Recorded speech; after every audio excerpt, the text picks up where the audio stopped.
my wife even texted me last night and said, "Can you even believe what just happened this year?" So no, it hasn't. The more I see, Instagram videos of our players or see it on TV or read an article, it kind of a little bit more and more. But maybe tonight at the Bell Center, it'll sink in a little bit more.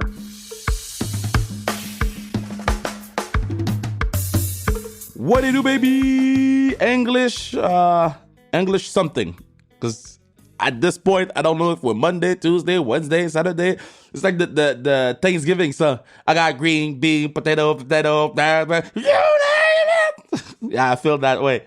So I don't know what day it's actually gonna air, but let's say we had a great chat with Jason Maas, coach from the Grey Cup champs, the Alouettes. We had a great time also. I'm recording this December the 2nd, so I don't know when it's gonna air out. But we had Marc-Antoine on Sans Restriction de Luxe. He brought the cup out. We had a great time celebrating last night also. I know the guys are gonna be at the Bell Center tonight, so it's been a great moment and a great ride to see our guys getting noticed and getting celebrated the way that they are celebrated in the Montreal market, which has been tough on football. I think football has never been stronger in Quebec, either college, university, and pros. You can hear it when Brian and I and Kian are doing our Sans Restriction football every week. We often talk about, the greatness of the parity of the leagues that we have. Yes, you're going to say, oh, it's always University of Montreal and University of Laval. There's 5 teams. Those are the top teams, but the games are good against the other teams too. In college, we finished 2nd and we could have finished 5th. By the end of the year. So it was a great talk with Jason Maas and going through everything that went on this season and some of the reasoning on certain things and going through certain moments of his career. It's a shorter one, but I'm pretty sure that when we're going to have him in studio, we'll be able to go a bit longer. So here we go. Jason Maas, right? Great Cup champ for the 4th time, but that one's a special one because it's Montreal, baby. Let's go. All right, we got Coach here. We got Coach on the podcast, and people need to call you Grey Cup champion Coach in the building. How you doing? I'm doing great. That sounds good to me. I like hearing that. Did it sink in yet? Nope, it sure hasn't. I think a little bit more every single day.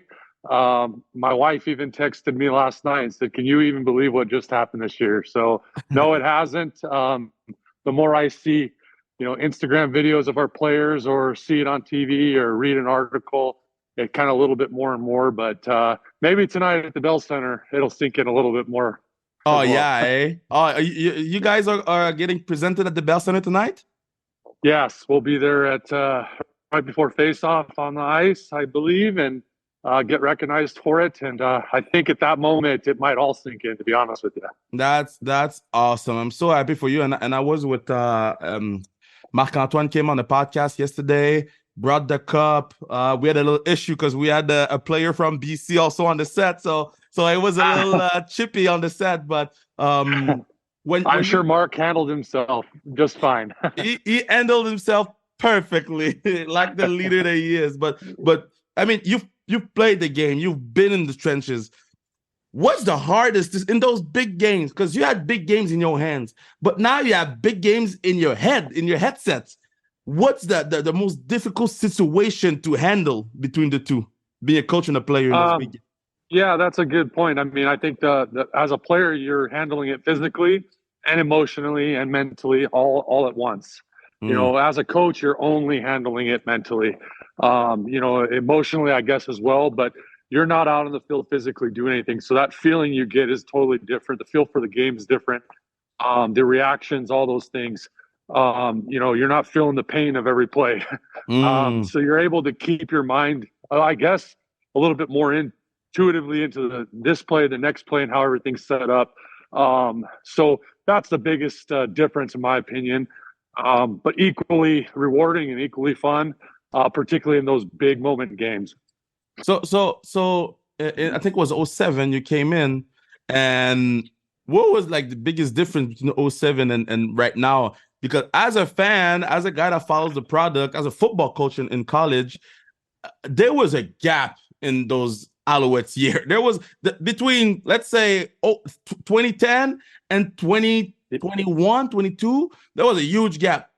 How can you explain that gap? And how can you explain that y'all brought it's so bad that in the club last night with the cup, everybody wanted to drink in it? Well, I'll tell you this, and when I got to the Alouettes in '07, the culture, the team itself, they had known nothing but success at that point. They had won a Grey Cup in '02. They had been to another one in '03 and '05. I mean, there was some, Hall of Famers on their team. They knew how to win. They continued to win after I left and went back to Edmonton and finished my career there. But the locker room, the players, you could see why this organization was winning ball games.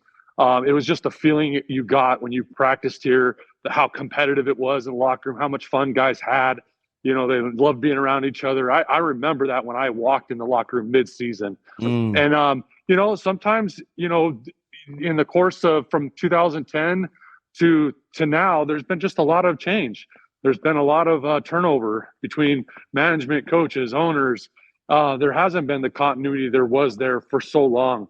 And even in the midst of their success in the early 2000s, there were some changes, but not wholesale changes like you've seen over the last 13 years. Yeah. So I think with the direction of Danny coming in and taking over 3 years ago and kind of building this to this moment, I think it's been built the right way with great people. I like to brag on our team. I'm very proud of our team and our organization and how well we've come together and how much we played for each other in the province of Quebec and the city of Montreal. I mean, we talked about it from day one about representing everybody and not just ourselves. And that's what was going to make it special at the end of it. And, obviously it took a lot of hard work, which our guys were, that's what we were. We were a hard-working football team, but we had a lot of fun and enjoyed each other's company.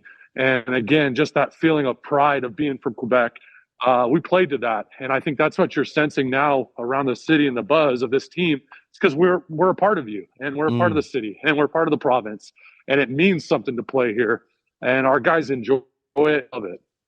So from Beaver Dam, Wisconsin to, you go to Oregon and then you get bounced around a bit in the CFL. I mean, your air miles are good, but you got Edmonton, Hamilton, Montreal, and then Red Black as a coach, Toronto as a coach, and then you get to Montreal, to that moment when I saw you and your family in that car waving to the crowd, and I was like, this must be so crazy to think about this entire journey and to get to this moment where you're waving to a crowd in Montreal, which is probably the craziest fan base in Canada and in most of America. You're waving to the crowd. Can you process that? It's hard to conceive that, to be quite honest with you. Like you said, I've been well-traveled. I grew up in Arizona as well, spent some time in South Carolina. I've been all over. And in my journey through the CFL through 23 years has been all over as well. And to culminate that into a winning season here for the city of Montreal and going through that whole parade, I was just blown away. I mean, I've won 4 Grey Cups and, been in 6. But, this one was special. This one was different. When you felt the vibe of the city, you saw the parade and saw the people, my family was blown away. And we've from the moment we were hired as a family and we're all in. That's how we're a football family. So they experienced the highest of highs and the lowest of lows, and we experienced it together. And I think my daughter just texted me just yesterday, and she said, "I'm looking forward to having a great off season, Dad." Wow. And that'll just tell you everything you need to know about a family, because last year wasn't a great off season. As far as I'll say, it didn't start as a great off season because once I got hired, it became a better one. But when you get fired or you have the lows, your family feels it. They're disappointed. They're concerned for you and your well-being, and they just want it so badly for you. And all the work we put in as coaches, it's obviously for our team, our organization, but I do it for my family as well. And want to provide for them the best life that I can. And so we're all connected together. And so it's so meaningful. And then when you see the outpouring of fans and all that, it makes it all worthwhile when you reach the highest of highs. So like I said earlier, we had that BC defensive end, all Canadian sack leader, the best defensive player in the league on the podcast. And I know y'all can't do the tampering right now because the off season is coming. So I know you can't talk, but I'm gonna talk. I told him, this is the place to be right now. I know you're free. This is the place to be. And one of the reasons I said while we were talking was he cares so much about us. And the reason I felt that is you told the players to learn French. Now, why and who surprised you in the locker room? Like which Anglophone players that you were like, man, that dude took that thing seriously? Well, I'll say this, when I first got hired here, I thought about the differences in Montreal and talked to Danny and Mario when I was first hired. And I listened to everything. And I know the culture. I haven't been here in 07, haven't played here. I know it's different to play here. And I want to play on that. I know talking to AC and Luke, I felt like that's a big fabric of being in Montreal. Like the Quebec guys are so proud of being here, and they should be. And the pride and the French language is different. And so when that speaks French, and obviously there's a lot of people that speak English here as well. My feeling is if a guy, I always hear it, my English isn't as good, and I tell my French isn't as good either. So we can at least try to communicate. And I think that's what it's all about. If you want to be a good communicator and lead people, you got to be able to do it in multiple languages in Quebec. That's my opinion. And so on a football team, when it's made up of different individuals, I think the best way we could represent each other and represent this province is learning it and putting forth an effort to understand the importance of the culture and the communication factor and getting everyone to buy into us and doing this for each other. So that was what it was initially about. But I never imagined what it would mean to those guys. And I've heard from quite a few of the players what it meant to them. And I'm thankful that we did it because it meant a lot to me to start it. But the guys did put forth the effort. So when you ask like which players, I'm going to tell you right now, all of them, to be quite honest with you, they were all very good about it. I heard from many of our trainers in the training room when they come in the morning, like I just said, bon matin, I mean, comment ça va? I mean, those kinds of things, those are little things, but saying their numbers in French, being able to speak to a young fan after a game just a little bit to just put his mind at ease, professional athletes, but we could relate. That's what it was all about. And we're going to take it to a whole nother level next year.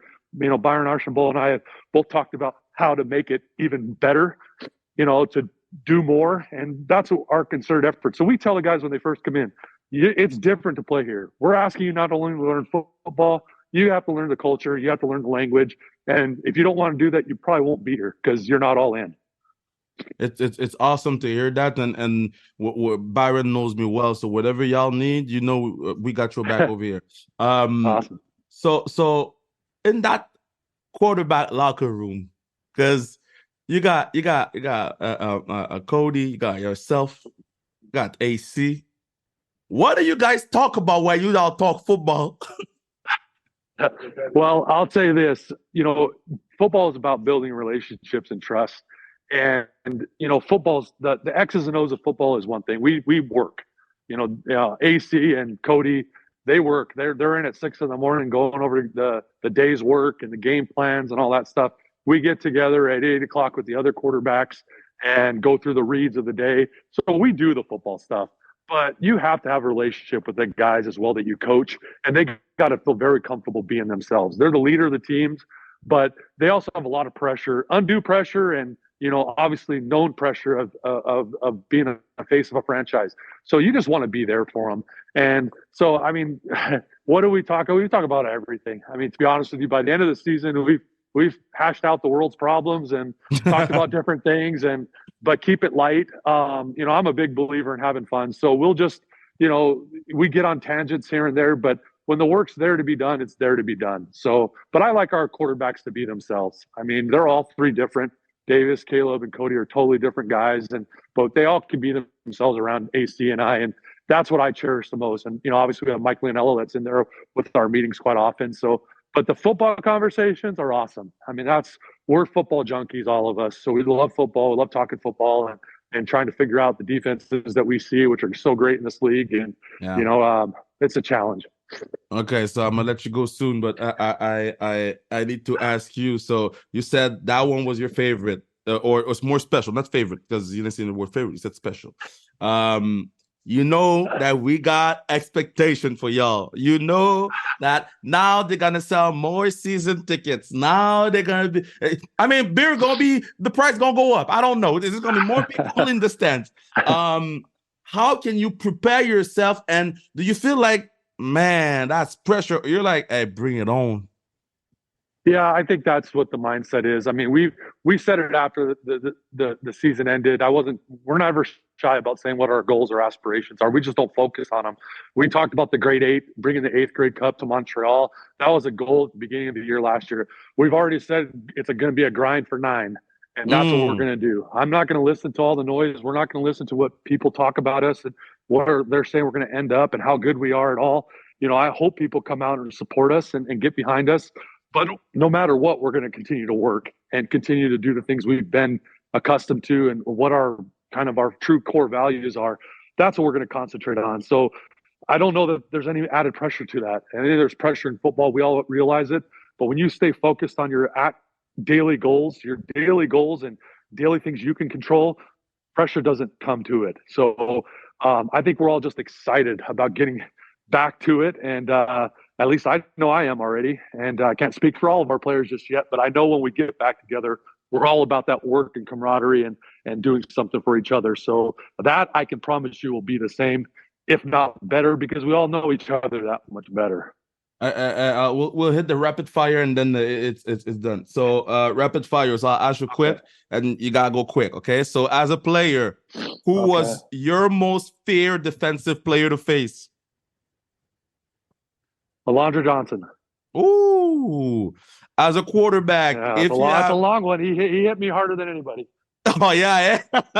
Okay. So as a quarterback, if you have that one throw to one player to save the face of the hurt, who you're throwing to? For me, it was Ed Hervey. Wow. You're going old school on me. I like that. He's gonna outrun everybody. He's gonna outrun everybody. What's that one spot in Montreal you're like, man, I love to go there? Well, right now I'm on it. I think on the mountain, Mount Royal. Oh yeah, eh? It's crazy that you're on Mount Royal. For people that listens to it now, it's 10:15. I'm like, what do you put your camera? I was like, where my man's at?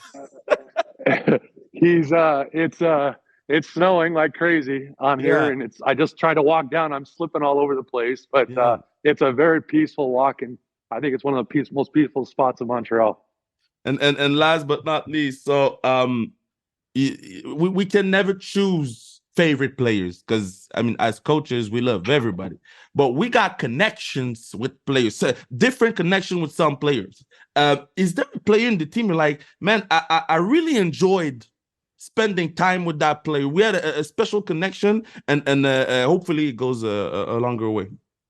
Oh, you're gonna hurt me. The safest one for me to say, obviously, is Cody. I've known Cody for 3 years now, and our relationship's different. Having gone through the things we went through together in Saskatchewan, and knowing him and knowing what he's gone through as well. I mean, that's the guy that I already have a forged relationship with. But I'll tell you what, I'm excited about building the ones we have already with the guys here. So they're all great, and I love every one of them in that locker room. Very, very excited for next season. Enjoy the offseason. Enjoy it tonight at the Bell Center. I'll see you around. I'll be there, and let's celebrate as long as we can before we get to the nitty gritty of the grind for 9. I love it. Appreciate you having me. Pleasure. And don't forget, I got that number 90 from BC. I'm gonna bring him over. I got you. I'm gonna bring him over. I'll bring him over. I'm well aware. I'm well aware of him. All right. Thank you so much. Take care. Yep.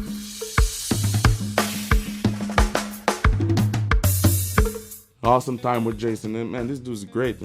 He was actually climbing a mountain while talking to me. That was crazy. I had difficulties to get out of my bed tonight because I drank so much from that cup. I drank so much from that cup last night. Oh boy. Oh boy. But it's a celebration, and the one thing that I respect from those guys, it's is the fact that they're sharing this championship.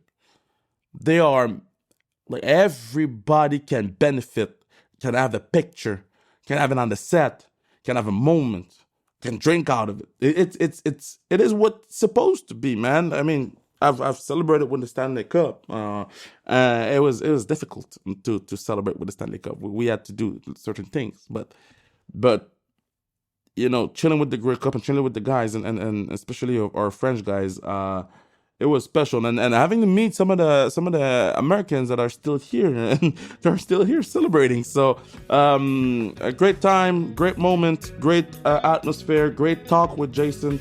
And I'm looking forward to have you in studio, Jason. I'm looking forward to chop it up a bit more and go into more of the game aspect. So thank you so much. It was a quick one, but it was a fun one. Yeah, thank you, Bruno. Thank you, everybody. We on. Yeah.